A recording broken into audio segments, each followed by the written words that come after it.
اللہ الرحمن الرحیم۔ اپنے اہل و عیال پر خرچ کرنے کی فضیلت۔ ماں 9 مہینے پالتی ہے، باپ 25 سال پالتا ہے، پھر نہ جانے کیوں باپ پیچھے رہ جاتا ہے۔ ماں بنا تنخواہ کے گھر کا سارا کام کرتی ہے، باپ پوری کمائی گھر پر لٹا دیتا ہے، پھر نہ جانے کیوں باپ پیچھے رہ جاتا ہے۔ ماں جو پسند ہو وہ بناتی ہے، باپ جو پسند ہو وہ لا کر دیتا ہے، پھر نہ جانے کیوں باپ پیچھے رہ جاتا ہے۔ ماں کو یاد کرتے ہو جب چوٹ لگتی ہے، باپ کو یاد کرتے ہو جب ضرورت ہوتی ہے، پھر نہ جانے کیوں باپ پیچھے رہ جاتا ہے۔ ماں کی اور بچوں کی الماری کپڑوں سے بھری ہے، باپ کئی سالوں تک پرانے کپڑے چلاتا ہے، پھر نہ جانے کیوں باپ پیچھے رہ جاتا ہے۔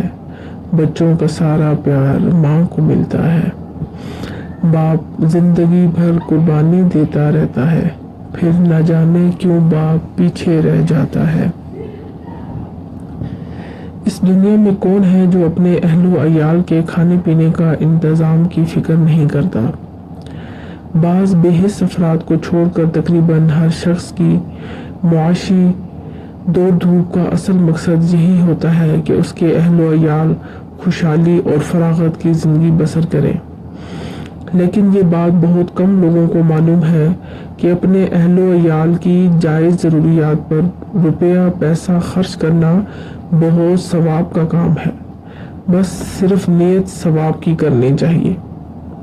حضرت ابو ہریرہ رضی اللہ تعالی عنہ سے روایت ہے کہ حضور صلی اللہ علیہ وآلہ وسلم نے ارشاد فرمایا، 1 دینار وہ ہے جو تم اللہ کی راہ جہاد میں خرچ کرو، 1 دینار وہ ہے جو کسی مسکین کو دینے میں خرچ کرو، اور 1 دینار وہ ہے جو تم اپنے گھر والوں بیوی بچوں پر خرچ کرو۔ ان میں سب سے زیادہ ثواب اس دینار کا ہے جو تم اپنے گھر والوں پر خرچ کرو گے۔ صحیح مسلم کی حدیث شریف ہے، یعنی گھر والوں پر خرچ کرنے کا ثواب باقی جہاد میں یا کسی مسکین کو دینے سے زیادہ ہے۔ اس حدیث میں حضور صلی اللہ علیہ وآلہ وسلم نے گھر والوں پر خرچ کرنے کو دوسرے مصارف خیر پر خرچ کرنے سے افضل قرار دیا ہے۔ اس کی وجہ یہ ہے کہ گھر والوں کا نفقہ مرد کے ذمہ فرض ہے اور دوسرے مصارف خیر نفلی نوعیت کے ہیں، اور ظاہر ہے کہ فرض کی ادائیگی کا ثواب نفل کے مقابلے میں زیادہ ہوتا ہے۔ تو اسی سے یہ بات بھی معلوم ہو گئی کہ گھر والوں پر خرچ اس وقت زیادہ ثواب کا حامل ہے جب گھر والے ضرورت مند ہوں، لیکن اگر ان کی ضروریات مناسب طریقے سے پوری کی جا چکی ہوں تو اس وقت دوسروں پر خرچ کرنے میں زیادہ ثواب ہوگا۔ ام المومنین حضرت ام سلمہ رضی اللہ تعالی عنہا نے حضور صلی اللہ علیہ وآلہ وسلم سے پوچھا کہ یا رسول اللہ صلی اللہ علیہ وآلہ وسلم، میرے جو بیٹے سابق شوہر ابو سلمہ سے ہیں، جب میں ان پر کچھ خرچ کرتی ہوں تو کیا اس پر بھی ثواب ملتا ہے؟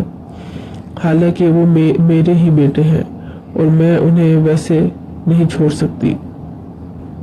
آپ صلی اللہ علیہ وآلہ وسلم نے فرمایا، ہاں، تمہیں ان پر خرچ کرنے کا بھی ثواب ملے گا۔ یہ صحیح بخاری کی حدیث مبارکہ ہے۔ اللہ حافظ۔